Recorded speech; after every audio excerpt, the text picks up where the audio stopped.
for truth. Welcome to Duality Check, the podcast where two brothers embark on a journey through the realms of scientific inquiry, the mysteries of the past, and the uncharted frontiers of spirituality. Join us as we explore the wonders of our world and beyond, all while embracing the roles of curious bystanders rather than experts.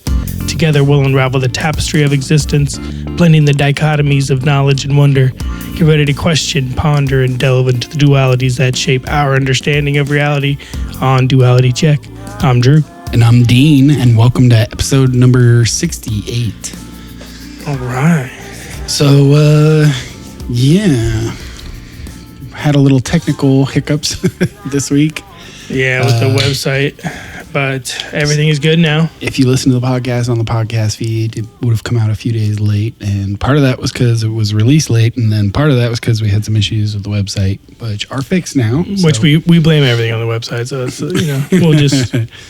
Well, everything on the website's usually pretty much my domain, good. So it's my fault. I'm tinkering with stuff, and then something breaks. But now it's working smoother than ever, right? It is. It's purring like a kitten. It's purring like a kitten until we fill up our website space. All right. Cool. Yeah. So today we've kind of got a grab bag of different things. Yeah. We both separately brought in clips about what everybody's been talking about the last few weeks, which is this reintroduction of De-Extinction, quote unquote, event. So we're going to talk about that. What else we got here, Dean? I prepared. So I've been reading this book by Dean Radin right now, Real Magic. That's right. That's different than the instructional magic book I've been reading, but this one, Dean Radin, he's the parapsychologist guy who's been using science to investigate the mystic for a while. Anyway, looks like Ken. He does. Anyway, I'm reading this book and it's really good. And I've got this snippet I was literally just listening to on the way over here. With some interesting synchronicity story. Really? That I wanted to share. So, okay. You want to start us off with that, or? Maybe we'll get to that afterwards. Right. Let's start with the shorties. We don't have many messages this week, so we're going to dive right into some of the stuff we brought. So, you brought this thing. Are you talking about the live UFO one? No, this Matrix one. Oh, yeah. Let's watch that one. Interesting theory on the Matrix.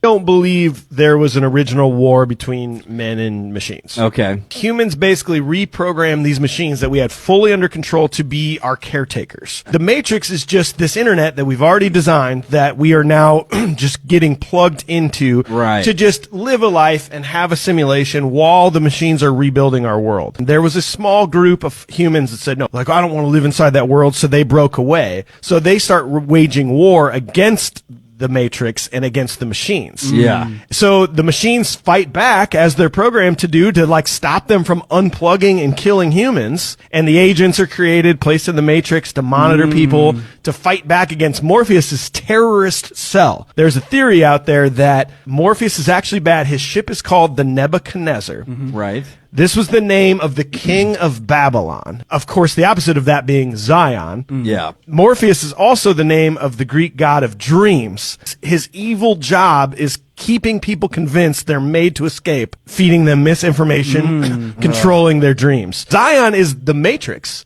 The evil Babylon is actually the humans trying to destroy the Matrix. I don't believe there was an original. Interesting. Yeah. Thought that was an interesting way to look at it, just as a thought experiment. I think that, if nothing else, I think that works with just the original movie, right? In mind. I think that theory kind of falls apart if you take a look at if you take the context of the whole series. Yeah. Then I don't think it holds up as well because once Neo goes and he starts talking to the architect in the second movie and he gets the whole conversation about the original design of the Matrix and everything, I feel like that's what kind of cements into the quote unquote history that, Morpheus tells Neo in the first movie. Yeah. But if you're judging from just the first movie alone, like absolutely, that's a valid view of what's happening there, I think. Yeah.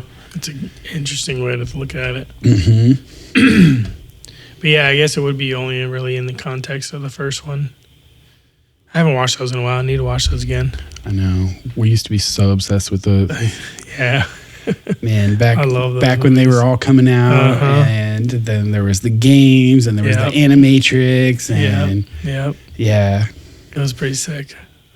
But yeah, I need to give those another watch. And then the new one was just making fun of the studio for making them make a new one. Yeah, they're like, this is dumb. We're gonna make this so obvious. Yeah, it was pretty over the top, but with it, it was pretty good though. I still liked it just to see all the characters and stuff. Yeah. Like, I mean, obviously, if they're going to put it out, I'm going to watch it. But, but there's supposed to be another one too. Are you serious? Yeah. What, do they have some like loophole in their apparently contract? A whole new trilogy. Yeah. That's crazy. They probably just say like, if we ever decide to go back into this, somewhere in their contract, it probably just says like, if we ever, no matter how long it is, decide we want to make more and you're still alive, you're hooked. Yeah, I don't for know. Life. I don't know. That just seems crazy. I mean, I don't know the details of it. I'm sure there's something else to it, but it's sequel mania. Or I think I might have heard something where it was like they held the rights over the money made from like, I don't know, they like were withholding some sort of amount of money unless they continued to make interesting with like merchandising. I don't know. I can't remember what it was. I know there's weird things with intellectual property, and usually like you have to use it within a certain amount of time before like rights expire sometimes. That's why they're used to. Or maybe they were meant to make more movies, so they signed a deal where there was more movies like to be made, even though the series only went to 3, and they kind of like were like, okay, we'll just do this maybe. Maybe they were meant to do more movies, and they just never did. Yeah. And then some new people came in and were like, hey, let's take advantage of this and cash in some easy money, make another Matrix, make them come back after all this time.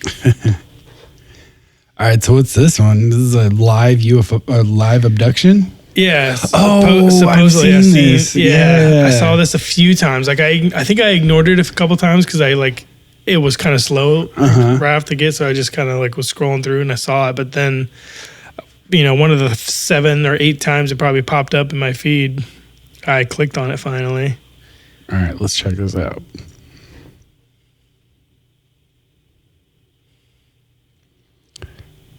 So we're looking at a guy. It appears to be like a Spanish-speaking news station interviewing somebody in front of a field. And then in the background, you see a group of cows, and one just gets lifted up into the air, and then they like start yelling on the broadcast and like pointing and like, dude, what did you see that?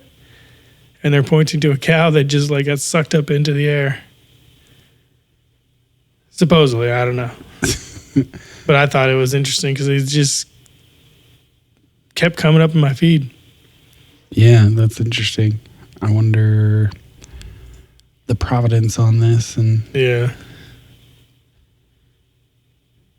everyone's making fun of the cameraman for not looking up. I know. That's true. I mean, that's a good point. I mean, it looks like he's like the cameraman is the one who runs. Like maybe that's why. Right. Like he just like, whoa, dude, did you see that? And I think it's usually like 2-person teams, right? Like the interviewer and then the cameraman usually. Yeah, so he probably has the thing set up on a tripod and is dealing with like the recording equipment and the audio and whatnot, probably. And he just like sees it and just like runs over there, and that little bobble of the camera that we saw is like him like moving it as he run by it. Yeah, that's cool. All right, so let's go into the dire wolves.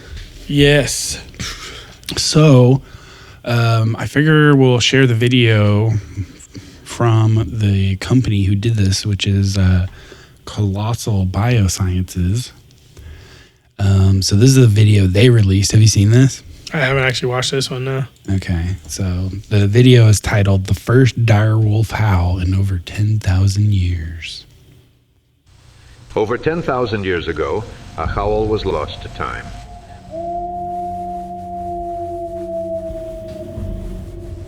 But today it returns.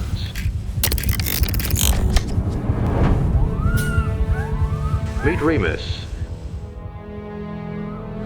and Romulus, the first two direwolves since the Pleistocene era. At just 15 days old, the pups take their first wobbly steps before a much-needed nap time. Those are freaking cute. God, they're so cute, man. It's a polar bear dog from Avatar. Yeah. The pups enter a pivotal stage of development, the transitional phase. Here they begin to growl, chew, and take the first steps into the world beyond the den.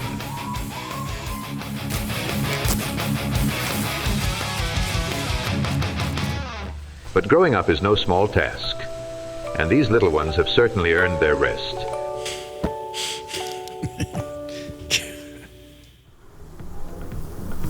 Three months in, the pups begin socialization, a key phase in their development.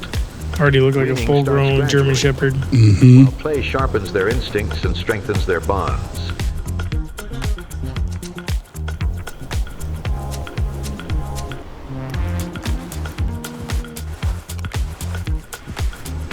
And with a mouthful of growing teeth, chewing is serious business. Antlers and sticks help keep their fangs fit and strengthen their bones.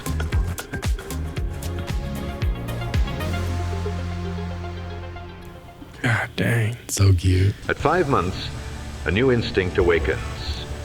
The pups begin to sense structure, challenge one another, and learn the rules of the pack. This stage is marked by rapid growth How long and their an fur is emerging getting. awareness of social hierarchy.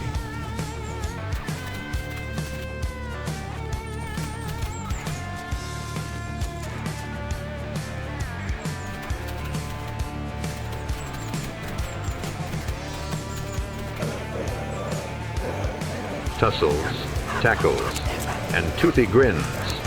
Roughhousing may look like play, but it's serious practice for life in the pack.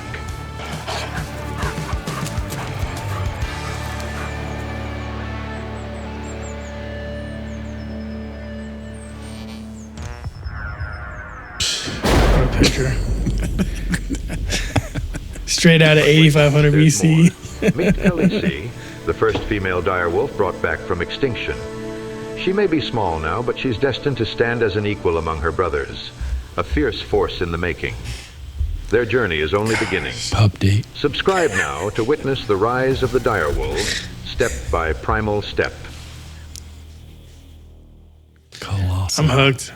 Dude, yeah. I'm going to invest in their company. All right, so yeah, thought we'd share that. They are so adorable. So cute, man. And they got a little girl pup Yep. that's so, like a few weeks older, maybe a month old or something like that now. Yeah, so they'll, I think, months. be able to breed them eventually. Crazy. And like, so we'll go into a little bit of the interview that he does, that Ben Lamm, he's one of the contributors at the company, and he goes on to Joe Rogan's podcast and talks a lot about what they do and how they do it. And Yeah, I've caught a couple snips, but I haven't actually watched that podcast episode, so yeah, this will be good. should maybe play the first one. So this is kind of more about the company and the other stuff that they're doing, and then we'll maybe play a little bit more of the other video about the dire wolves themselves. Okay, cool. Let's check this out. Specific characteristics that these animals have, one of them being the big furry coats. That you guys, what did you do with mice? We made woolly mice. See if you can find that. The only like unintended consequences was they were cute as fuck. Like people lost their minds, right? Like I was on the phone recently with a moderately aggressive journalist, and it was going quite poorly, as some calls go. Moderately aggressive? They were being aggressive in what way? Like, why are you doing this? Some people, yeah, everyone likes Look to how fight it. cute. Yeah. So cute. My daughter actually found this online. Oh, and wants dang. one. Yeah, so we get that a lot from Freaking woolly mice. So every week, I don't have my laptop. I should Look run it how in here. cute. But every week. Oh my God, they're adorable. So these woolly mice. Yeah, I want one. adorable. I definitely We basically said, look, what are the core genes that drive the hair phenotype or physical attribute of a mammoth? From an aged elephant to a mammoth. And then because we want to do this in the most ethical way as possible, there's about 200 million years of genetic divergence between mice and elephants. We didn't just want to ram mammoth DNA in there and see what happens. So we look for the mouse equivalent, right? So we look for, like, all of us have similar genes. And so we can try to look for those genes and then edit those genes with the data we got from the mammoth so that we're then not just putting random genes in there that could either hurt the animal or kill them, right? Or that may not even be compatible with life, right?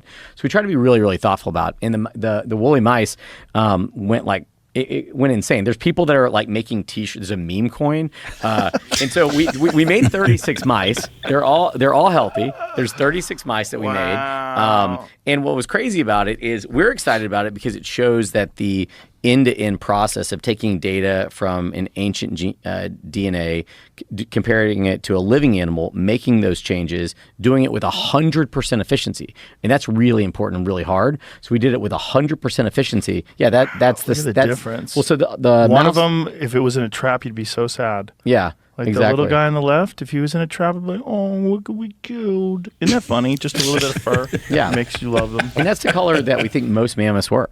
So, Really? They were like a blonde. They were like a golden brown color, right? Because when we pull them out of the permafrost, they've been sitting in mud for quite some time. But if you see very fresh mammoths, like from Siberia and whatnot, Joe Rogan's like in reactions Yakutsk and other places in right. Siberia, that they actually have pretty well preserved mammoths. They actually have kind of a dirty blonde meets gold meets brown fur. Wow. And so we did that, and now there's people that are making T-shirts that aren't us, and pillows that are like legalized woolly mice. I'm like, they're not illegal.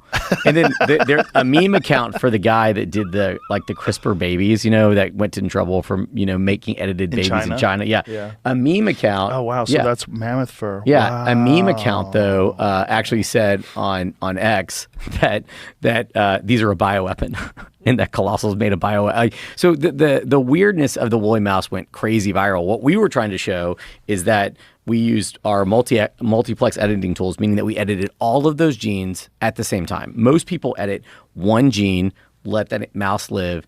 From the second lineage, they'll do one more gene, let that mouse live, and then they'll stack those edits over multiple generations. We've developed a system so that we can deliver all of those edits at one time, all over the genome, get exactly what we want, and then we have this what's called monoclonal screening, where we're screening the cells at the end, sequencing all of the cells, which is expensive and sounds like overkill, but then we know that none of them have unintended consequences or off-target effects in the genome, so that we know the mice that we then do cloning with, we know that they'll be healthy. And so we can stop it there. Interesting. Yeah. I just talked about what they're doing and how they're doing it a bit. Are these guys going to be the first Black Mirror company giving us designer babies in 20 years? I think they might. I mean, the way he describes their work is like the foundation of this technology and these ways of doing things, that they are not interested in doing the things that it will be ultimately capable of. But it's going to be their technology that does that. It opens the doors for other people to do those things, yes. Yeah, I know we're still... So the way he describes is they're not doing like those kind of progressing into that kind of like research and like development. Yeah. But like their whole project is bringing back these lost species, and like helping like conservation, and like they would go to like different nations, Indian tribe nations, and like asking like their elders of like past like things that are gone that they wish would be back, and like that's where like the dire wolf and some of these other like species, like the red wolf is one of them. Hopefully that, like, one of the tribes don't really bring wants back the short-faced bear. Yeah. I mean, there's a few that they're like, the woolly mammoth is one that they're like serious about like bringing back. So that would be insane. It's an interesting idea. Yeah. A little terrifying. Yeah, absolutely. But the thing is this is going to bring on so many, like, this is going to be like an explosion of technology in this direction. Yeah. Once these types of things are like widely used, and like you see like generations, like kids learning about these things at a young age, and then like growing into it, going to college, and then getting their hands on this type of technology. Did you see there's finally a new season of Black Mirror that just dropped? Oh no. One of the episodes was pretty terrifying and Realistic. like darkly realistic. Oh my god. Which one? All right, so if you don't want spoilers, I'll skip to the next chapter. But I think this is the second episode, and this guy and his wife, happily married, and then she gets sick. Yeah, she gets sick, and it turns out she has some sort of like brain tumor or something, and it's uncurable. And basically, she's gonna die. And the nurse is like, he's like not believing it, and like, is there anything we can do? And the nurse is like, well, we were approached by a company with a new offering recently, and we think that might. I mean, it's the only thing that could help, if anything could, right? So he has a meeting with this company, and they have the ability to create a synthetic brain tissue to fill in essentially what they're going to do is surgically remove the tumor and the area around the tumor, and then replace it all with artificial neurons that connect to their cloud service. Oh shit. That essentially delivers their cloud computing resources, delivers the processing power of the neurons they removed. And so he does it, and it's like a $300 a month payment to like pay the service Forever. Yeah, forever, to like keep your wife's brain turned on. Gosh. And anyway, so time goes on, and then Does his wife know about it? oh, also, because it has to come from their like cloud services, there's like a service range. So like a cell phone no map, way. and she has to stay within the range. Oh no way. And they're like, yeah, but we're working on rolling out like across the world. So just hang in there with us, you know, Right. and you'll be the first. So fast forward, and they end up going to a place they go every year for their anniversary, and all of a sudden it's out of the range. And so they go, and as they're driving there, all of a sudden she just passes out. Oh, shit. And they turn back around, and then she wakes back up, and she had no idea what happened. So they go and they talk to the company, and they're like, oh yeah, well, so we launched a new plus tier, and the plus tier has greatly expanded range, and it's gonna cost an extra $800 a month. Gosh. And then or even before that, then like she's a school teacher, right? And throughout life, eventually, like she just starts like reading these ads in like normal life no situations. We're just like, And it all of a sudden she's culminates- saying like, drink Coca-Cola, it's refreshing. Yeah, it culminates in like they're having sex, and she like reads a freaking lube ad to him while they're having sex, and then she's not even conscious of doing it, but he's like, "What the fuck was that?" And Oh no. so they go and they're like, "Yeah, so you need the plus tier, The extra tier. and that yeah, gets the rid of no ads, and you get an extra." That's only $1,000. That's radius. only $1,200 a month. And then later on, they launch even another tier that just keeps going. They call it like, I don't know, some Lux term or something, and Yeah. that one makes it so that they can like deliver like you can tune your brain, like you can give yourself skills of other users who have the implant. Oh my God. You can like control your emotions. You can like make everything pleasurable.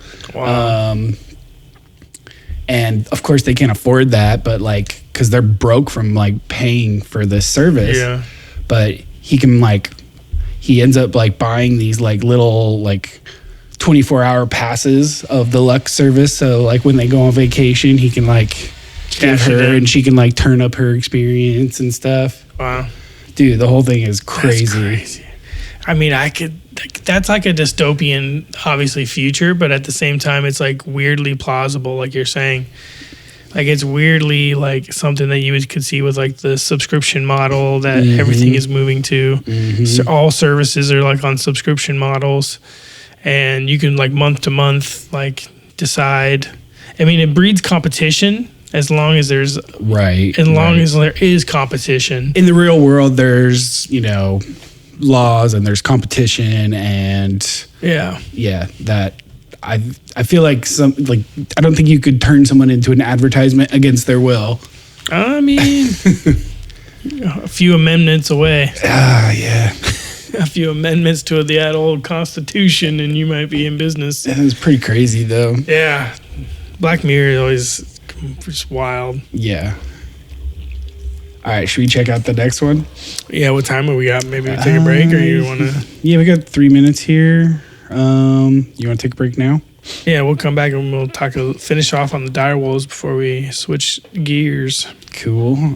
So I got to hang out with my buddy Carlo last night and got his permission to include his whole catalog of music in the podcast.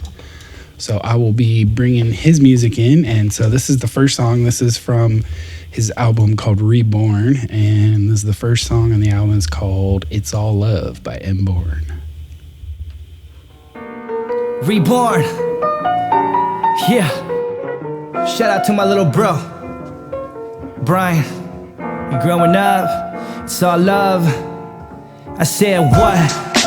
Have we become two? We used to be congruent, but now we look confused and convoluted in our views. We used to love, but now all we do is argue and kick and fuss. Speaking of us, I've been waiting for this moment. Focus, keeping open, focus on my motives closing in.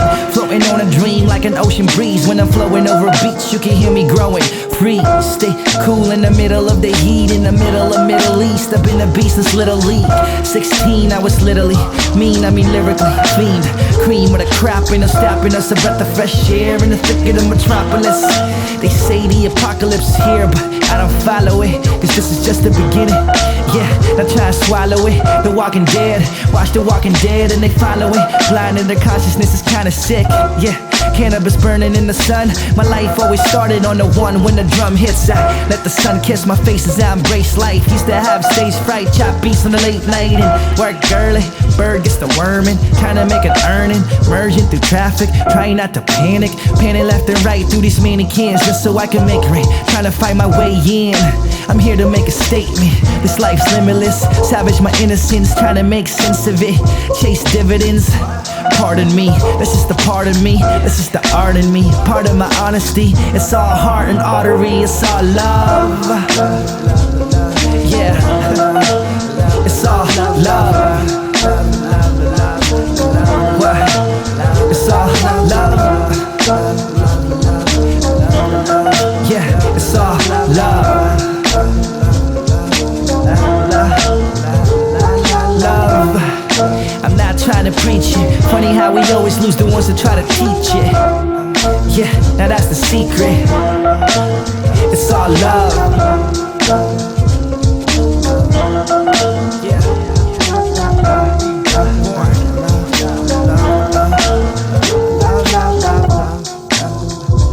You see, I love you. Do you love me? 'Cause I love me. Do you love you?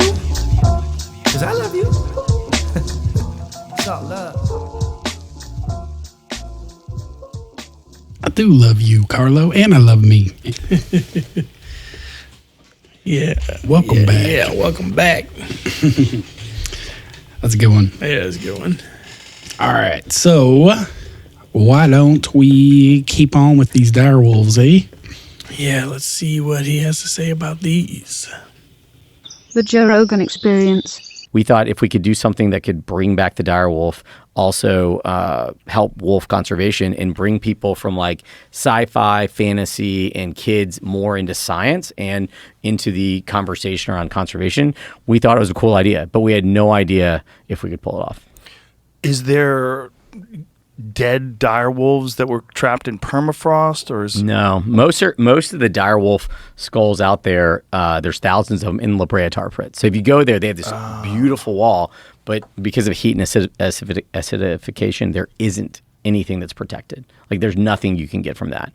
But about 6 years ago, a group, including Beth Shapiro, our chief science officer, sequenced a tooth that was found in a cave, just a single tooth, right? And in that tooth, they actually found they actually got 0.15x or coverage of the genome. So they got about 15% of the genome. But that's not really enough. You need to get up to about 10x, meaning that you can read the entire genome about 10 different times so that even if there are gaps, you understand enough of the core kind of coding regions that you could bring back that animal. Or is this done by AI? It's done by AI and software, yeah. Mm-hmm. So we built, part of our business model is building technologies to solve these really complicated problems. They're much harder to solve than just solving them for existing species. Open sourcing that for conservation for free, but then also taking those technologies that we can monetize for humans and spinning them out. So our first computational. Aha!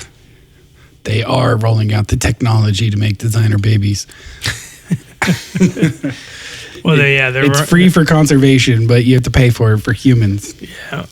Well, $1,800 a month to keep your wife's brain turned on. Yeah, I mean, I think he meant mostly for like, just somebody to be part of it or something. Yeah. I don't know. Analysis company was called Form Bio, and we actually spun it out of the business. So you have this tooth. You have 1.5. Yeah, 0.5, so 15% of the genome. Okay. And so I went to Beth, who was only an advisor at the time, and said, could you resample the tooth? And she's like, it's like, half an inch long. She's like, it's destructive sampling. Like, it's going to ruin it. I was like, well, could we scour the other museums and see if it's even possible? So we lucked out, and that tooth's 13,000 years old. The skull itself is 73,000 years old, not exactly sure. But it was found in a riverbed. And it wasn't found in a riverbed at the mouth of a cave. So it wasn't found like in the permafrost, but it also wasn't found in like heat and acidification. So there's a bone in all of us called the petrous bone, which is insanely dense, and it doesn't change a lot from after you're born. It's a great DNA storage, better than teeth, better than anything. It's like in the inner ear kind of head area. And so we got permission from the museum to very carefully drill into the underside of the skull and remove the petrous bone to see if we could get DNA. And we got really lucky between resampling the first and the skull. We ended up getting about 13 to 14x coverage. So that's more than we needed to potentially bring back the dire wolves. And then what'd you do?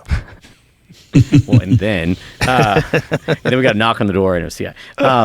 So we took that DNA. Can I ask you before we even start with this? Yeah. The aggressive reporters, is it you're playing God? How do you have the right to do this? So it's been a journey. Okay, so the journey that we've had is when we started the business, we didn't have any scientists. Like, we just didn't, right? They're like, this is tech bros wanting to see cool animals, and they've only got $16 million in funding and they don't have any scientists. Ha ha. So that was phase one. Right. And then we're like, as an entrepreneur, my job is to hire much smarter people than me. You smoke cigars? I do not. Gary's got me on quite a kick. So health kick? Yeah. So yeah, I mean, cigars aren't bad for you. Well, I'm not saying they're bad for you. I'm just saying that allegedly. Yeah. I don't care. This is the last of the things that I partake in that are probably get Joe Rogan being a bad health influence. Everyone's got their vices. I like a little cigar. My question, if I was going to grill you, if I was a reporter, it'd be like, what right do you have to invade the natural process of nature and to inject your curiosity and your ability to create new life? I think that we've become the apex predator on this planet, and we inject our curiosity and choices every day that we overfish the ocean, we overhunt something. In the case of the thylacine, the Australian government put a bounty on its head and killed it off, right? And every time we cut down the rainforest, every time we drink hydrogenated water, we are, playing God on some level, right? Humans are very good at changing the natural flow of things. Okay, so this is what we'll just get to it. You made a fucking direwolf. I didn't. You guys. Our team, our incredible team, made 3 direwolves so far. Let's see the photos. Jamie, bust out some photos. Ladies and gentlemen, prepare yourself because this is truly fucking crazy. Yeah. That's the pup. Yeah. So this is so that's actually Romulus. We have 2 boys, Romulus and Remus, founders of Rome, and then we have Khaleesi, who's the new girl. So this is Romulus and Remus. So funny story about this. So Peter Jackson from Lord of the Rings, Jamie. Peter Jackson from Lord of the Rings was actually one of our investors, and he has this huge museum in Wellington that he's building for all these movie props. And he's like, I was sitting in Peter's house with he and his partner Fran, and I was like, I showed him the video of them howling. He started tearing up. He goes, "This is the first time I've heard a direwolf, or anyone's heard a direwolf in 10,000 years." He physically, emotionally got chills and started crying. And then he's like, "Well, I do have the throne." I was like, "What do you mean?" He goes, "I bought the throne last week at auction, at a private auction for like Sotheby's or someone, right?" And so he did, and it just happened to be where the wolves were doing their vet checkup. Like, talk about cosmic coincidence, incredible, right? And so, what you don't see in this photo is you don't see the fact that we have American Humane Society there. We had 3 veterinary people. We had 6 people from our animal care When you team. say checkup, you don't vaccinate these little guys, do you? They do because of viruses that they can get from the soil. At 8 weeks, they do get basic virus. They do get basic vaccines. Oh, were you concerned about that? I mean, you have this animal that you're just... Yeah, so these are staying on, these are not going back into the wild, right? Not yet. Right now, they're on a 2,000-acre secure, expansive ecological preserve with 24/7 care. We have an animal hospital that we built. See how big they get, though? He shows a few more clips of them being big. Yeah. It's like pretty crazy. Like they're like the size of like brown bears, or black bears is one I'm thinking of. The smaller of the bears, like the black bear. They're like massive. When they're full grown. They're. I thought they were gonna be like 150 pounds or something. No, I think they're like we'll find out. I can't remember exactly, but they're like massive before they're even like fully grown. Mm. Like they show them at 6 months, and the like 6 month ones look like full grown wolves already. Yeah.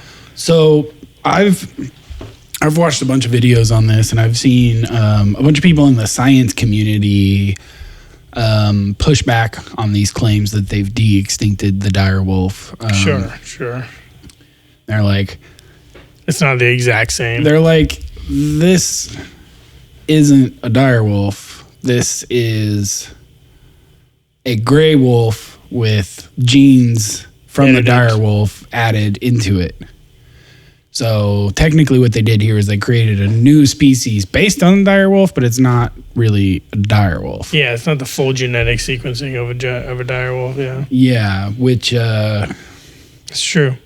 Well, I don't know. I don't know the science enough to argue back or forth, but I've seen the claims, right? So that's interesting, because this is essentially we're creating animals from scratch now. I'm going to be saying we, like I had anything to do with it. No, yeah. Humanity. Yeah. Which is interesting. And yeah, because he talks about with the mammoths, that they want to rewild them. They're talking about, with Colossal, with this technology, actually de-extincting animals that play an important role for maintaining habitats. Yeah. And then rewilding those animals for ecological reasons, right? Yeah. Well, I know with the mammoth, they have a complete genome of the mammoth. Oh yeah, because they are there's all mammoth frozen. steaks you can buy today. Yeah, there's full mammoths fully frozen within permafrost that you can find on display, and yeah, it's pretty. I mean, they could bring back that exact animal. Yeah. Whereas with the dire wolf, we're talking about a little bit different circumstances. Well, unless we that's find one in the interesting permafrost, too, because maybe we will. I don't know the details about like, or the possibilities of like, could you actually have a full blown mammoth born to a modern elephant? Like, could you have a modern elephant's womb take up and birth a woolly mammoth? Because if you could, then yeah, you could actually fully bring it back, which is crazy to think about. Well, I know he mentions it later in this interview. It's not in this clip, but I'm pretty sure he mentions later in this interview that they're talking about like completely like not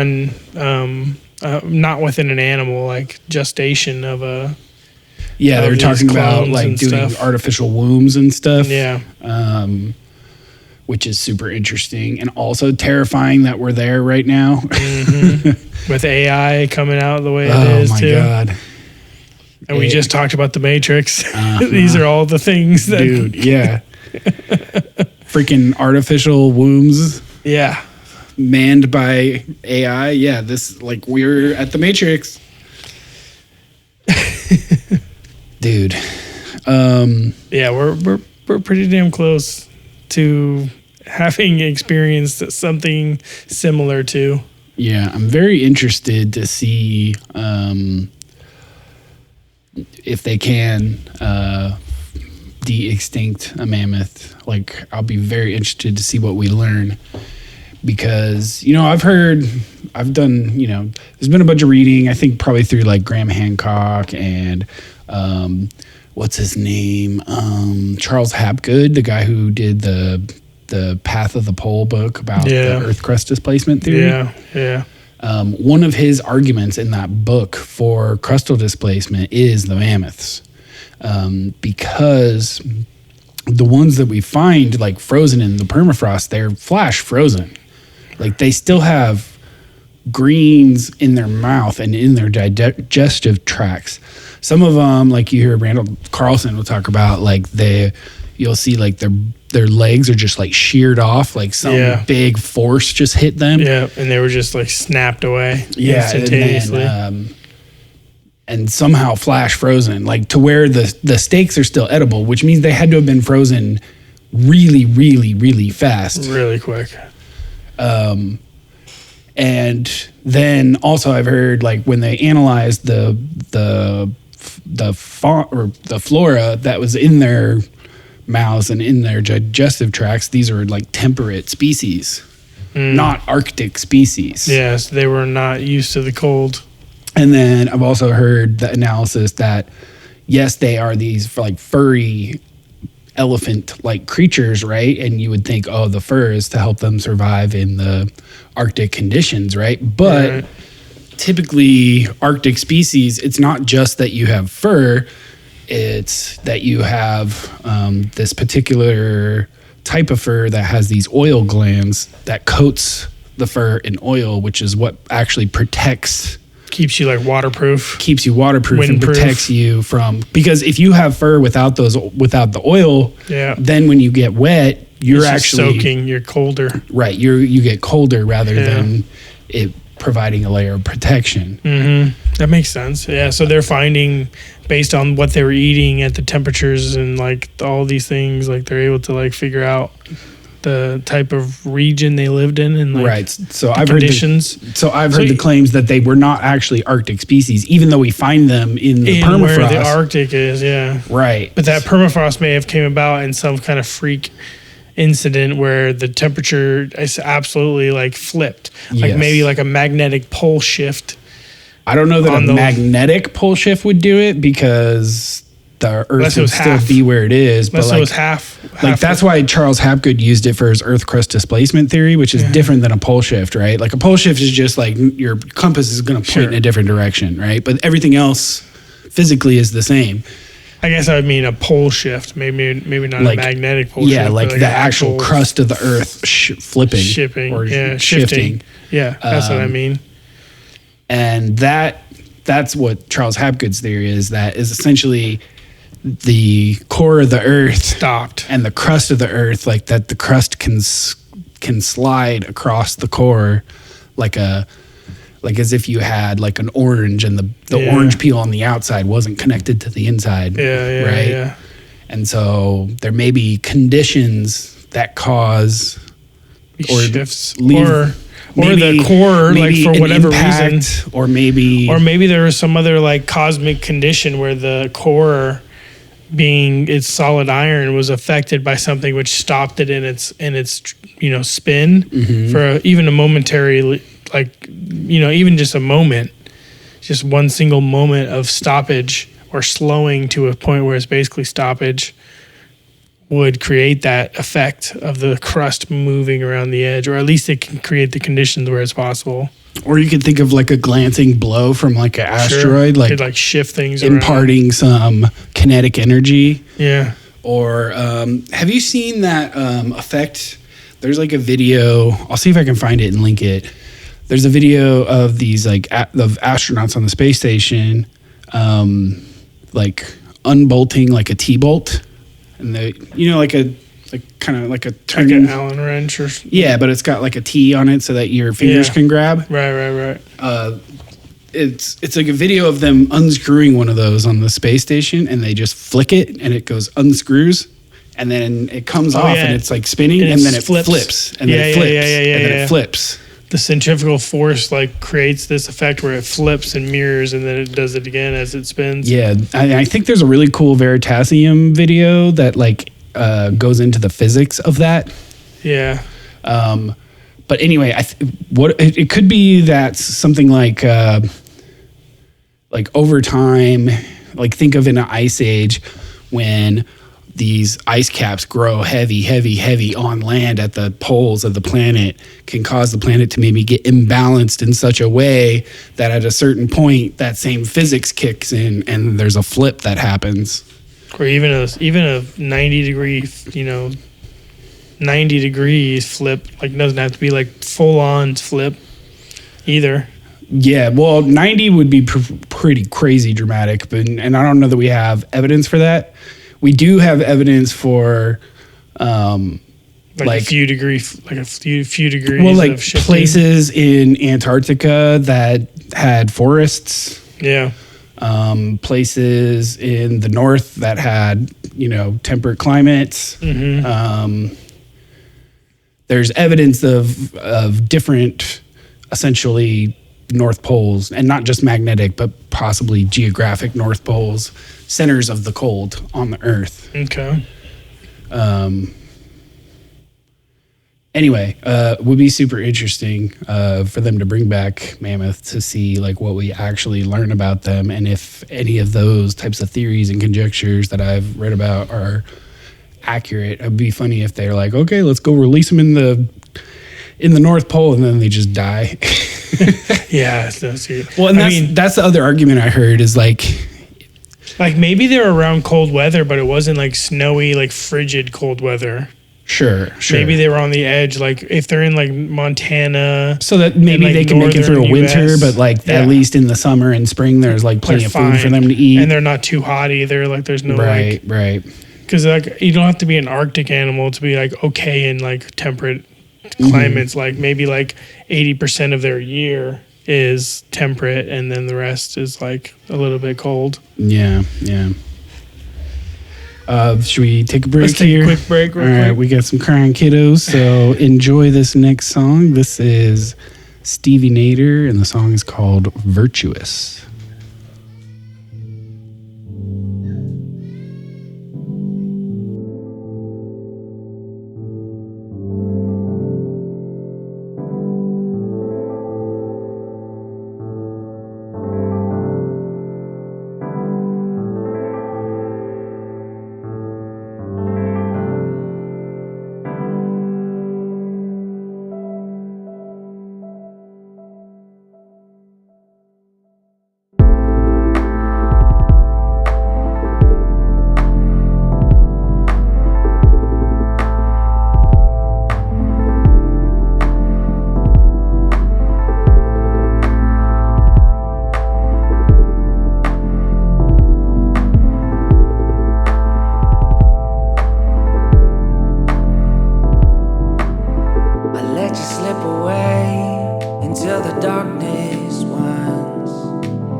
from my hand you fell into the desert.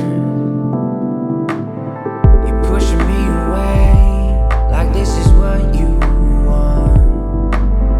But here am I to stay forever.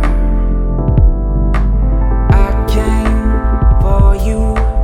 I'm not living without you. I came for you. I'm not living without you.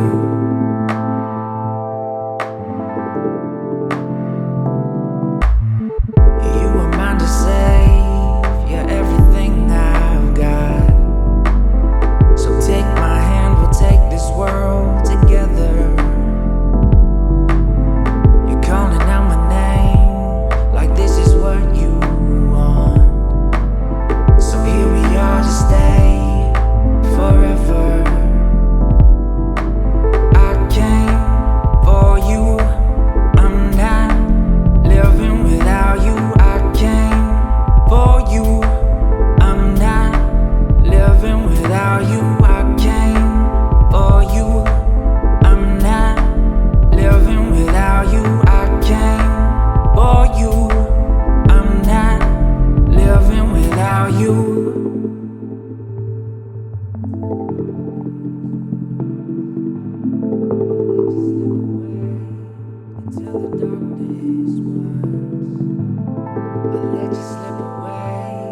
Until the darkness wants. I let you slip away until the darkness wants. But I came for you. I'm not living without you. I came for you. I'm not living without you. I came for you. I'm not living without you. I came for you. I'm not living without you. I came for you. I'm not living without you. I came for you. I'm not living without you. Living without you. Living without you.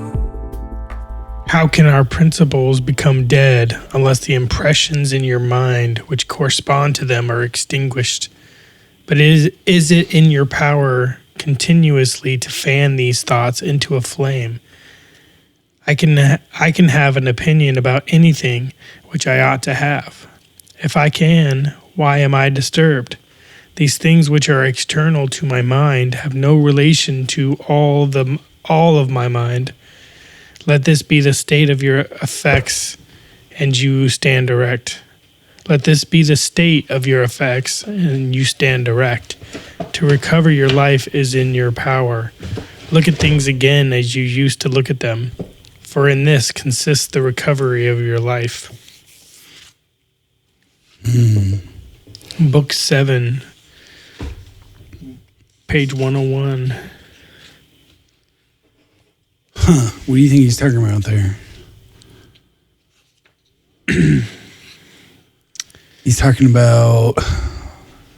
I think he's talking about, like, as you grow and you learn and you change throughout your life, like the principles you may have once held in essence who you were at that time. They don't die unless you... extinguish them. Unless they don't exist in your mind anymore. Unless the impressions in your mind which correspond to them are extinguished, is what it says. Yeah. So these principles and like how they are interpreted and correspond within your mind, like those thoughts and those like feelings and those like things that you hold in your mind that like bring up those memories and that feeling of how you felt then, like nostalgia, you know, like. Is this in response to some people who sort of like opine for their youth? Well, it's, you know, or see themselves as having been a better person in the past or something? Yeah, he's got another one I might want to read here right above it. And it's the first paragraph of book 7. And the one I read was the second paragraph. So let's read the first one here and kind of may give us some context. Yeah. What is bad? It is that which you have often seen. Everywhere up and down you will find the same things, with which the old histories are filled, those of the Middle Ages and those of our own day, with which cities and houses are filled now. There is nothing new. All things are both familiar and short-lived. Huh. Yeah, again, with these, like it doesn't actually give all that much context, but it's actually an interesting... This book is familiar. Yeah. Interesting. Okay. Yeah, I don't know that necessarily contextualizes the next part, but... But it's interesting. Some I'm Yeah. going to have to reread it again. Yeah. But it's good. If you guys have an impression from this, let us know what you think. Yeah. What does it spark in you? It's a good one, though. Huh. All right. So I brought a video about some new research on consciousness. This is from Sabine Hassenfelder's YouTube channel where she covers this paper. And I thought it was pretty interesting. Let's check this out. Conscious beings. I even have a few conscious friends, I believe. But what is consciousness? Shouldn't we have a way to find out whether artificial intelligence becomes conscious? Today I want to talk about a group of researchers that looked at how humans can make decisions so quickly and now believe they've identified an essential ingredient to consciousness. The human brain is both a wonder of nature and, let's be honest, somewhat of a letdown. On the one hand, we're capable of handling huge amounts of information, making decisions in the blink of an eye, and doing all this powered by dark chocolate. On the other hand, we're pathetic with simple calculations like taking the square root of pi. Think about catching a ball mid-flight. Your brain figures out where the ball is going, predicts where it'll land, and tells your muscles to move, all in a fraction of a second. Yet the neurons that power this process are super slow. It takes 10 to 20 milliseconds for a signal to travel from one neuron to another. Today's computers, for comparison, perform hundreds of billions, if not trillions, of operations per second. So how does the brain do it? The new study reveals that the brain's secret lies in its ability to teeter on the edge of chaos.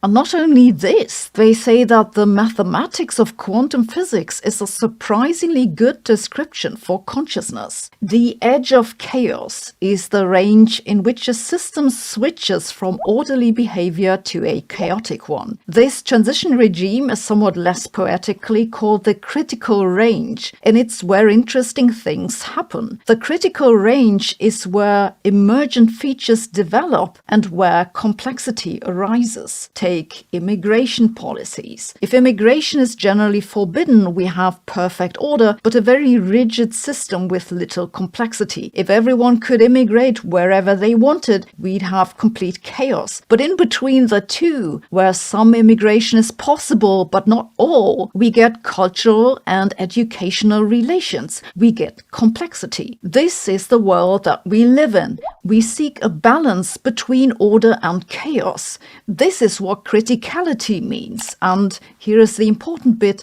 a critical system has long-range correlations, like those links between nations. To be honest, what I just said is pure conjecture. We don't have the mathematics to describe how complexity actually arises.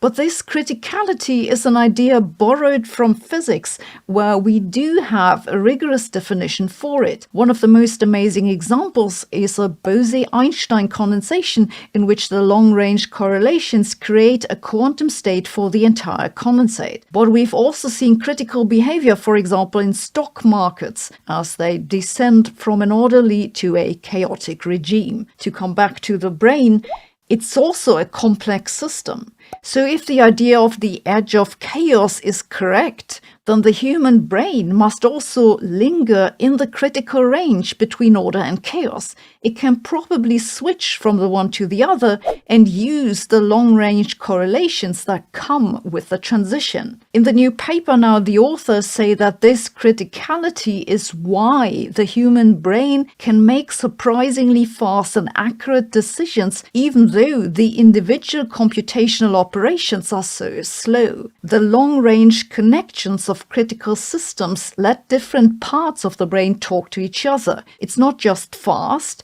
but part of the reason why the human brain can function with so little power. Your average supercomputer needs at least megawatts of power, whereas the human brain runs on typically 20 watts. That's about what it takes to power a dim bulb. Wilder still, they say they use the mathematics of quantum mechanics to develop a model for what's going on in the human brain, and that allowed them to quantify how critical the state of a brain is. They then used functional MRI brain scans from over 1,000 people and found that using this measure for criticality, they could tell apart people who were awake from those who were sleeping. It seems that criticality indeed tells us something about consciousness. What does it mean that they use the equations of quantum mechanics? I don't know. They use these equations because, well, they work. They don't know why. But I'm pretty sure that it doesn't mean that the human brain is a quantum computer. I think that AI researchers haven't fully appreciated the relevance of criticality for the emergence of complexity. Because if that's right, it means that to get to consciousness, you need a system that can descend into chaos. Or, as Friedrich Nietzsche put it, you must have chaos within you to give birth to a dancing star. To me, science is more interesting, huh? I like that Nietzsche quote at the end. Yeah.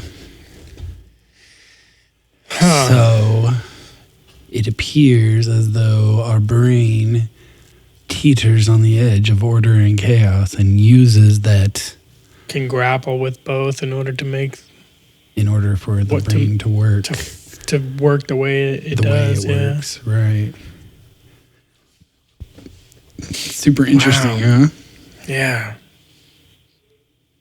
That's a new way to look at it. Uh-huh. Like it. All right, cool. So I want to share this bit I've been reading from Real Magic. Okay. How's the boyo? I think he'll go back to sleep now. Okay. So in Dean Radin's book here, I'm on chapter 5. He does this really great introduction, sort of talking about where magic and science, where magic has been studied by science. And he talks about psi abilities, and he talks about magic, and he realizes that, you know, his 40 years of research into, you know, psi phenomenon, it's only in the last couple of years before him writing this book that he realized he has been studying magic this whole time, because psi abilities are magic. And he wouldn't have liked that description previously, but the more he started studying like what magic was all about, that he realized starts to fit it more. It's exactly those types of abilities that magicians are attempting to engender. Yeah, and right? To emulate. Yeah. Anyway, so he does this whole thing. He gives a whole like history of magic, which is super informative. Tons of book recommendations, which I need to like go back through and just jot all those down. Anyway, and then we get into this chapter, and he starts talking about like the actual practice of magic. And so I'll pick up from this section where he's talking about the magic practice of using sigils. Okay. So this is a sort of instruction on how to use sigils. He says, making and using a sigil. You write your desire. Example, I find a $10 bill. List the first letters of words in the sentence, ignoring words that begin with a vowel. You'll end up with FTDB. Okay? Fit the letters together into an abstract figure. So you're creating a sort of logo or something. Yeah. Focus on the symbol, projecting either intense calm or intense emotion through the symbols to, quote, charge it and amplify your desire. Magicians provoke this charge within the state of gnosis through deep meditation, by firing up a fierce concentration, by engaging in a strong physical activity, by evoking anger, or by using the moment of sexual orgasm to provide an explosive point of focus. After the sigil is charged, release your attention by putting the sigil away. Some magicians will go as far as to burn it. Others will momentarily glance at the sigil every so often, or place the symbol in a location where they'll see it now and then. The idea is to deflect the intention of the sigil from the conscious to the sub-deep unconscious, where it will simmer and draw the desired outcome into being. As with writing magic, maintaining strong belief is an important factor, as is secrecy. So keep the meaning of the sigil private and heed the age-old wisdom about using magic for benign purposes only. So this is where it gets interesting. He starts talking about some synchronicities that have happened. I really want to share this. He says, does this really work? In my experience, both in life and in the lab, yes, it does. Not every time, not always with great fanfare, but it works often enough to raise an eyebrow. In life, the desired outcome usually manifests in the form of meaningful synchronicity. In a laboratory study, it manifests as a statistically significant test of a hypothesis. The key elements in both cases are focused intention, an openness to the idea that the desired outcome has already been achieved, and very clear goals. Of course, there's a big difference between magic in everyday life and magic in the lab. With the latter, we know by design what is chance versus what is a non-chance outcome. But with the former, there's no way to know for sure why a desired outcome occurred. Coincidences do occur, but occasionally a synchronicity seems so unlikely that chance is no longer a viable explanation. I'll give an example of a 4-part synchronicity. So, number 1. Early in the year 2000, I was searching for an office space for a research institute that a colleague, Richard Shoup, and I were establishing. We called it the Boundary Institute because its mission was to scientifically explore the boundaries between mind and matter using disciplines of physics, mathematics, and computer science. This organization would continue a program of psi research that I had been in charge of at a Silicon Valley technology company called Interval Research Corporation, funded by Paul Allen, the co-founder of Microsoft. The dot-com craze was at its peak at the time, with new internet startups popping up all over Silicon Valley. As a result, office rental rates already at astronomical levels were continuing to rise. We looked for 4 potential locations and ended up rejecting the first 3 because they were too expensive. That left only one clear choice in the town of Los Altos, a suburb of Silicon Valley.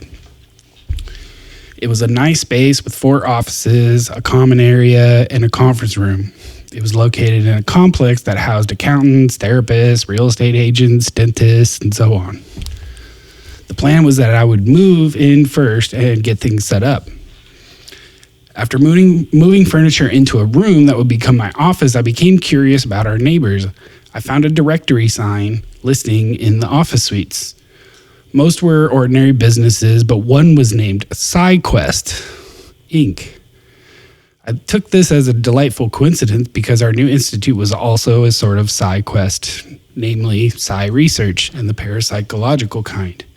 There are only a handful of psi research facilities in the world, and we were all very well aware of each other. So I was certain that the psi in PsyQuest must have meant personal service investigations or something like that. The psi similarity was surely just an amusing coincidence. So that's the first synchronicity in this string of events. Okay. Yeah, you move in somewhere, you start a psi operate, like some sort of psi type of And then there's office. somebody right next to you that has something similar sounding. Right. Yeah. But synchronicity number 2. About a month later, I took a new route to walk to our office and noticed that the sign on the suite next door to ours, which I hadn't noticed before, was PsyQuest Research Labs. Now, this was suddenly more interesting because what in the world was a personal service investigations, as I imagined PsyQuest to be, doing with a research lab? The mini blinds on the PsyQuest Research Lab window were closed, and what little I could see through the blinds revealed only a well-appointed reception space. No one was visible. I checked every day for the next 2 weeks. Finally, someone was in the PsyQuest Lab's office. I knocked and tried the door. It was unlocked, so I entered and prepared to say hello to a man behind a desk. He looked up and his eyes widened as though he saw a ghost.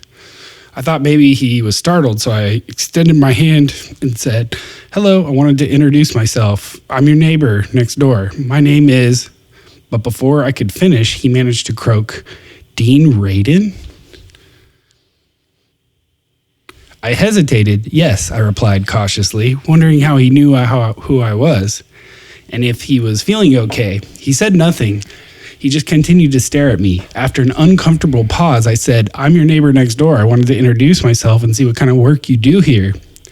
After a moment, the man replied, "I'm doing what you're doing." Confused, I asked, "What do you think I'm doing?" He replied, "Psi research, parapsychology." Now it was my turn to stare dumbfounded. Unbeknownst to me or any of my colleagues around the world, here was another group engaged in the same kind of research that we were, and they were located next door to our new offices.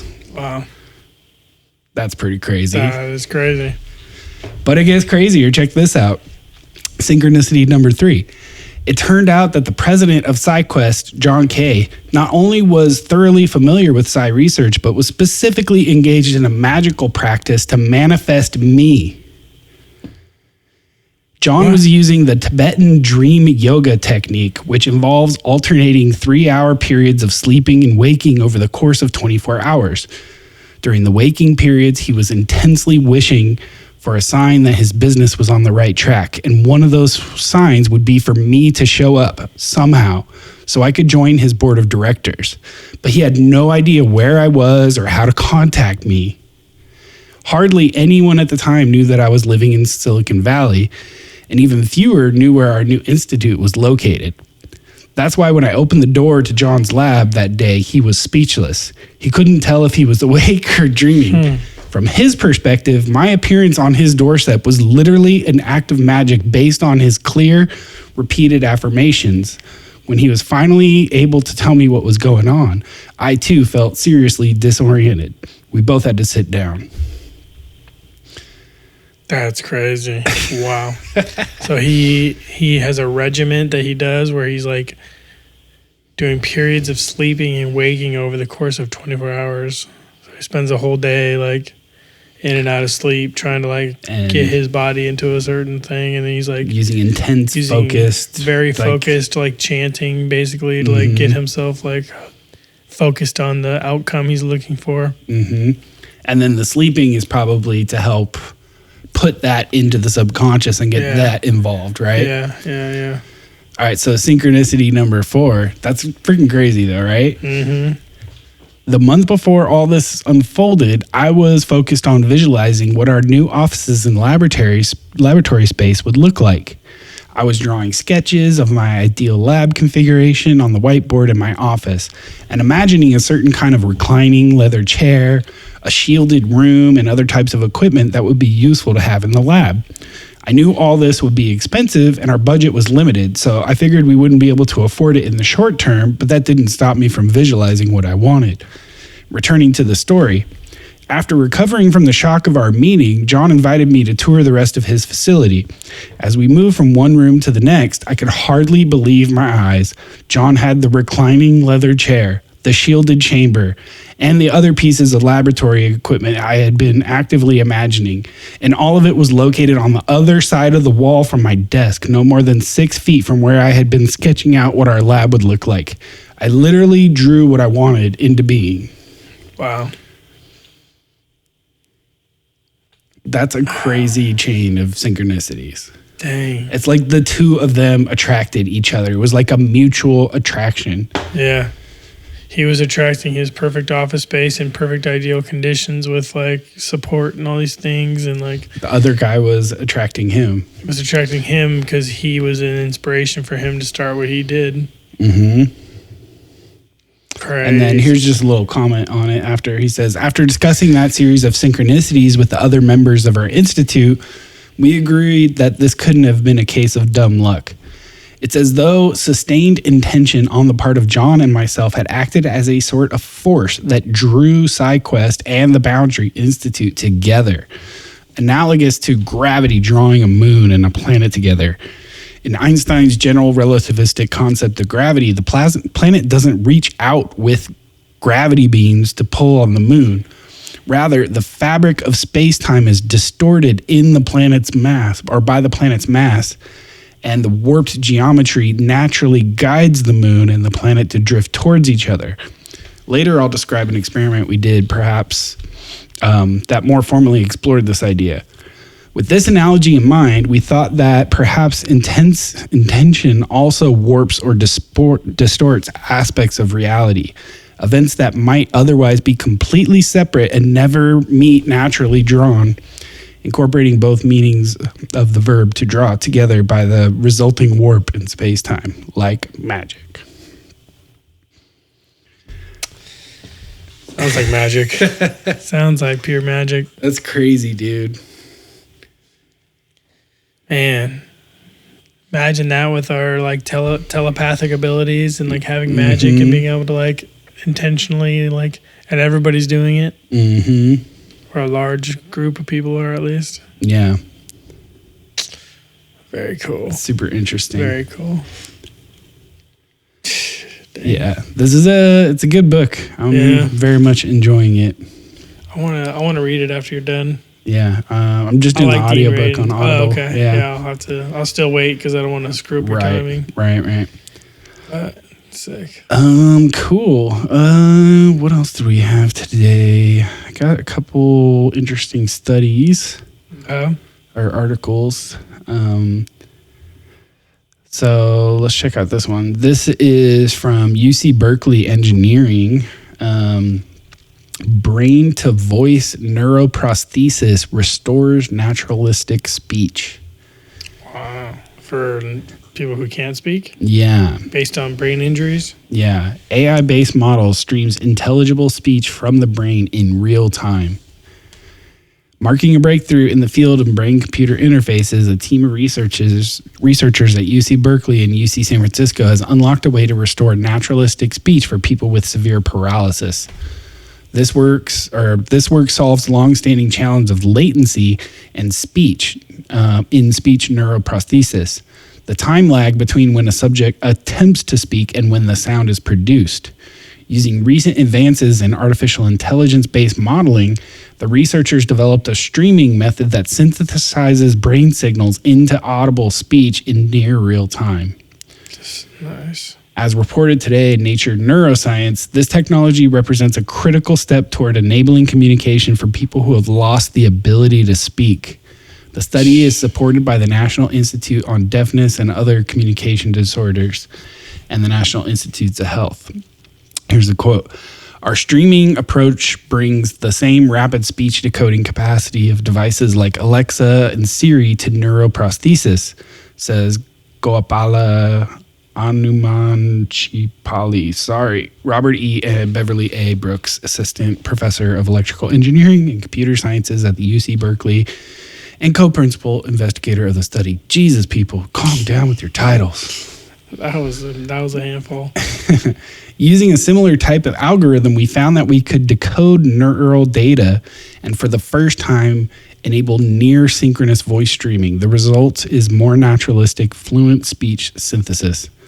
This new technology has tremendous potential for improving the quality of life of people living with severe paralysis affecting speech, said UCSF neurosurgeon Edward Chang. Chang leads a clinical trial at UCSF that aims to develop speech neuroprosthesis technology using high-density electrode arrays that record neural activity directly from the brain surface. It is exciting that the latest AI advances are greatly accelerating brain-computer interfaces for practical real-world use in the near future. So check this out. They have a video. Okay. It says here, a streaming brain-to-voice neuroprosthesis to restore naturalistic communication. Supplementary video 1. So this is a demonstration, and it's going to have on the top of the screen for those just listening, it says the clinical trial participant is severely paralyzed and cannot speak. Voiced speech is decoded and synthesized from her brain activity in 80 millisecond increments as she tries to speak the target sentence.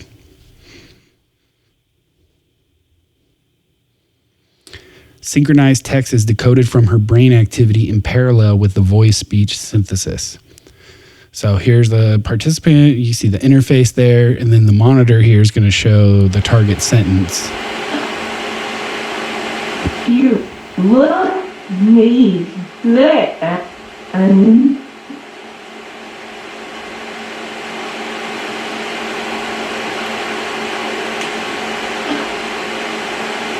so change you mean to it.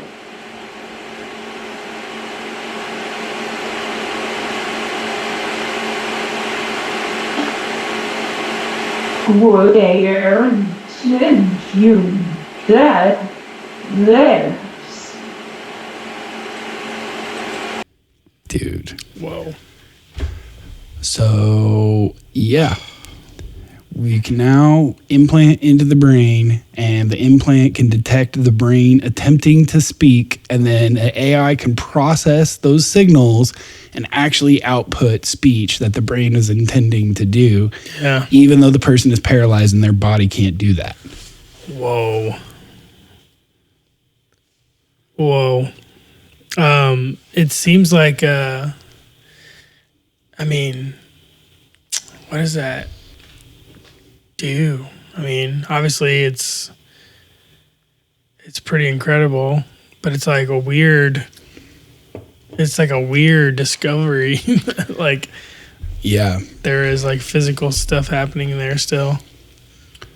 This is essentially us, well, really an AI learning to decode brain transmissions. I mean, this is the whole brain-computer interface thing, is like we're starting to be able to get computers to speak the language of the brain, understand the language of the brain, which I wonder it if really opens up some crazy philosophical questions. But go ahead, what were you going to say? I was just thinking, I wonder if like you have to have like recently sustained or like lost the ability to speak for it to be like easier. Like if you've gone a long time or your entire life without the ability to speak and your brain doesn't actually work the same way. I mean, I would assume you have to know how to speak, right? Like if you hadn't learned speech, then your brain may not do the same thing in trying to create it, right?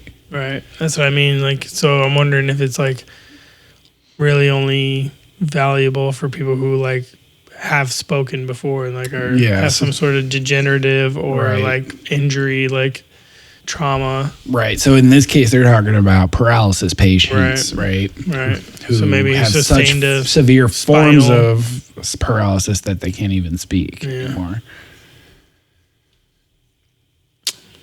Pretty crazy stuff. We are in the future. But yeah, like it opens up these weird philosophical questions, like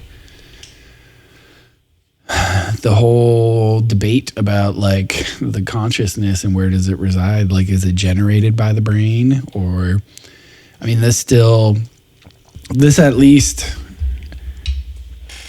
I mean, clearly the brain is the organ that is involved in driving and controlling the body, like that. Yeah, that's very clear. It's just how is it doing all it doesn't the things necessarily it's mean doing. The consciousness that awareness that is us is generated by the brain, right? Or but if it's the I brain feel like is the a further filter for the consciousness, right? I feel like the further we go down these rabbit holes, like down these scientific breakthroughs of interfacing with the brain, the closer and closer and closer we're going to come towards eventually to make a synthetic one. Like eventually we're going to figure out how the brain creates consciousness, or we're going to figure out that it doesn't. Yeah. Like going down this path, we're going to have to come up with. But both are interesting because like if we're able to figure out that means our ability to create artificial sentience might become more viable. Yeah, interesting. Right, because if there's some sort of trick that the brain is employing to create a conscious experience, if we can learn that trick, we can impart it into our technology and make AI conscious, for instance. Right. Give it a conscious experience, which freaking it's pretty terrifying. But yeah, anyway, interesting advances. And then this is actually the last thing I have for today. So okay, yeah, let's just hit it. Let's do this, and maybe we can do our weekly tarot card, and we'll just end the show there. All right. So this is from iflscience.com. It says, not just hallucinations. A study reveals biological basis of near-death experiences. Explanation may be more evolutionary than spiritual. Seeing a white light, feeling yourself leave your body, and sensing the presence of some sort of supernatural entity are all hallmarks of near-death experiences, NDEs. And scientists think they may now be able to explain these strange conscious phenomena. One reported by cardiac arrest sufferers after resuscitation, these stereotypical visions and sensations may actually represent an evolutionary response to mortal danger, according to the authors of a new study. Describing NDEs as episodes of disconnected consciousness that occur in the face of actual or potential physical threat, the researchers go on to review the existing scientific literature regarding the psychological and neurological underpinnings of these experiences. Tying all this together, they propose a comprehensive model that incorporates previously suggested theories. Dubbed the neurophysiological evolutionary psychological theory, understanding near-death experiences, or Neptune. Yeah, let's fucking call it Neptune. The model suggests that NDEs begin when oxygen levels drop in the brain while carbon dioxide concentrations skyrocket, resulting in cerebral acidosis. This then sets off a chain reaction that leads to increased neuronal excitability in key brain regions, including the tempoparietal junction and the occipital lobe, accompanied by massive release of endogenous neurotransmitters. Or DMT. Right? At least serotonin. Yeah. But yeah, DMT. For instance, increased serotonin signaling may be responsible for vivid visual hallucinations that typify NDEs, while spikes in endorphin and GABA levels are theorized to generate a feeling of deep peace. At the same time, the researchers say a flood of dopamine could explain the profound feelings of hyper-reality associated with these hallucinations. Seeking an evolutionary basis for this mechanism, the study authors suggest that NDEs might form part of a defense cascade, triggered by neurophysiological responses to threats when fight or flight behavior responses are no longer possible. In such situations, they say, people could enter a state of mental dissociation, allowing attention to be focused internally on internally oriented fantasies to help them cope with and survive life-threatening situations. This may explain why certain individuals appear more prone to NDEs than others, with those displaying higher propensity for dissociation or daydreaming also being more likely to see white light when faced with existential threats. On top of this, researchers note that NDEs are also more common in people who are particularly predisposed to REM intrusion, whereby brain activity linked to dreaming occurs while awake. Ooh, REM intrusion. I've never heard that term, yeah. Dude, that's like dreams like intruding into your like waking state. Dude, yeah. Holy shit. That's probably something you can turn on with that Black Mirror. Whoa. Yeah, no kidding. This particular trait has the potential to contribute to key NDE features, including unusual light perception, loss of normal muscle tone, euphoria, and out-of-body sensations, to write the researchers. And yet the study authors go on to concede that despite our efforts to develop a comprehensive model, some questions remain. For example, what combinations of the above-mentioned processes are necessary and or sufficient to trigger an NDE? Additionally, while the Neptune model may help to demystify certain aspects of NDEs, it does not explain other elements like precognition, whereby those who undergo such an experience are left with a sense of knowledge about the future. The study is published in the journal Nature Reviews Neurology. Wow. So I found it interesting, but I don't know if I buy it. I don't know if I buy NDEs as a survival mechanism evolutionarily. I mean, I can see how disassociating yourself with the situation may be a survival technique to like allow you to survive like even the most crazy thing, and if you survive, your psyche is not damaged as much as your body may be. Right. So you come back without, instead of like having all this trauma of staying with your pain. Yeah. You come back with this like blissful experience that seemed to open your eyes, and that sort of prepares you to like helps you to survive, just at least psychologically. Psychologically, yeah. That's the only advantage I could really see from it, though. Yeah, that seems which like is pretty huge. It's a pretty elaborate trick. I mean, what is the basis brains, of the body? I mean, the entire thing, what's going on right now that we're experiencing with light and sound and all, like this is all coming through our brain. Like our brain does magic. Mm-hmm. Our brain is no matter which way you slice it, everything that you're experiencing is coming through your brain and being filtered out, and then your experience is brought by it. Yeah. In one fashion or another, how much you give like the consciousness the credit or the brain the credit, it's still happening. The brain is a part of this, and it's a fascinating organ that we still don't understand. Yeah, I mean, I read this study as a way to explain and bring NDEs into the reductionist model, scientific model. Sure. Which, of course, there's going to be an attempt to do that. You have to. You can't just ignore the phenomenon. It's too big. It's too shocking. Yeah. And it's well documented. But, couple problems. They seem to only be talking about people who experience it through, like, cardiac events. This doesn't cover people who like the Eben Alexanders who had like a massive brain injury through meningitis, or his brain shut down, and so or Chris Bledsoe, right? So it doesn't seem to people with multiple describe NDEs. The ability for NDEs to happen in people where the brain shouldn't be able to generate them.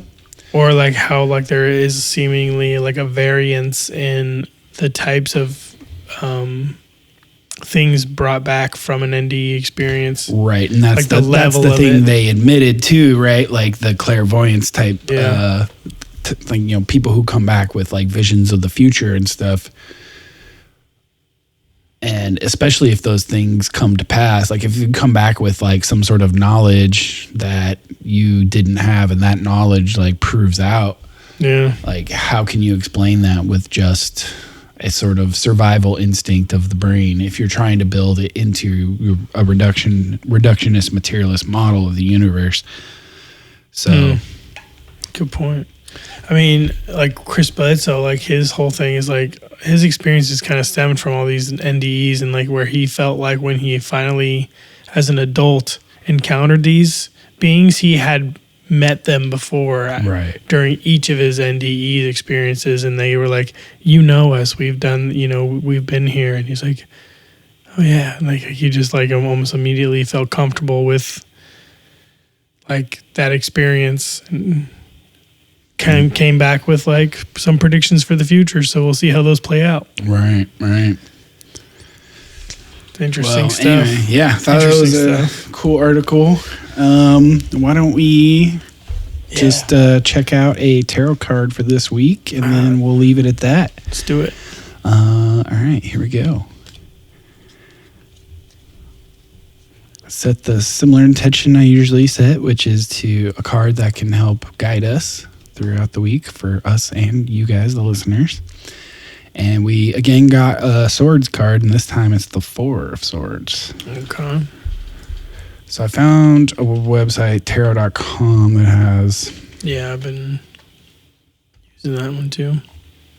It seems to have a little better or more useful descriptions. So let me describe this card. You've got what appears to be a man or a statue made of gold laying flat.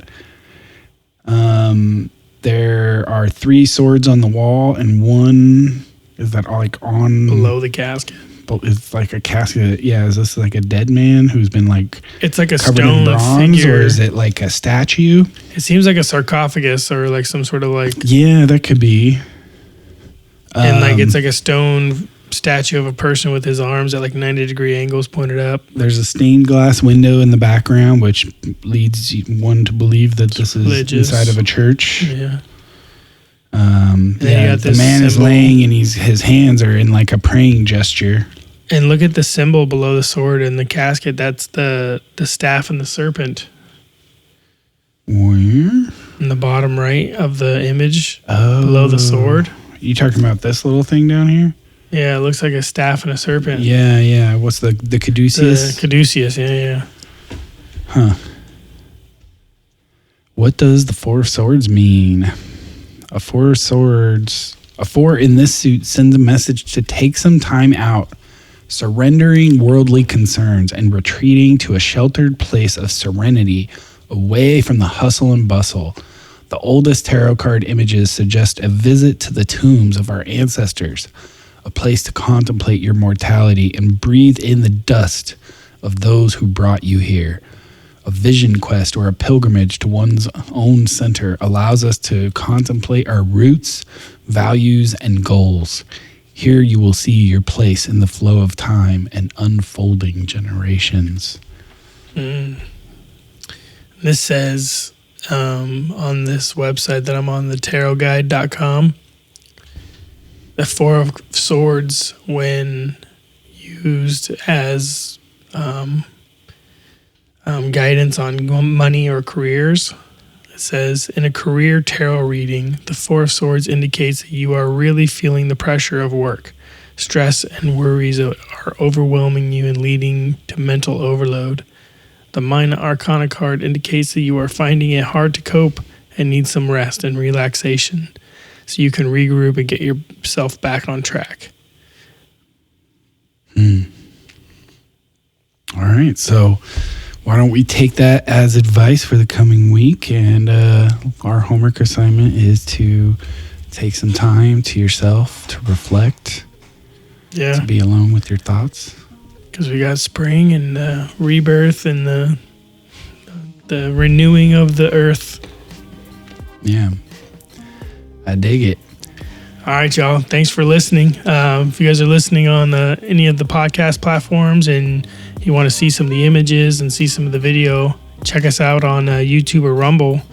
You guys can like and subscribe, comment, share. All those things help us out and help grow the community and get this in front of more people. Our website is dualitycheck.net. Go check it out. It's got everything you need. It's running smoother than ever. Dean's got it whistling. Yeah, you can email us, host@dualitycheck.net. We'll check that from time to time and make sure we read you guys on some of our communications. Like, we've had full couple of segments filled up with these sometimes, so love to hear from y'all more. We do full episodes on it. We could also you could also help us out by leaving us a review on iTunes, Spotify, or a comment on Spotify as well. Would help out a lot, yeah. I think you can also rate the podcast, or at least the episodes, on Spotify. So if you listen on Spotify, help us out with that. Give each episode a little star rating as you're listening. Help us get seen and discovered by others. Thank you very much. Really appreciate that, y'all. All right, y'all. Have a good week. We'll see you next week. And this will come out after Easter, but I'm wishing this to you all in advance to have a wonderful Easter with your friends and family, if you celebrate that. And we'll see you guys next week. Later. Bye.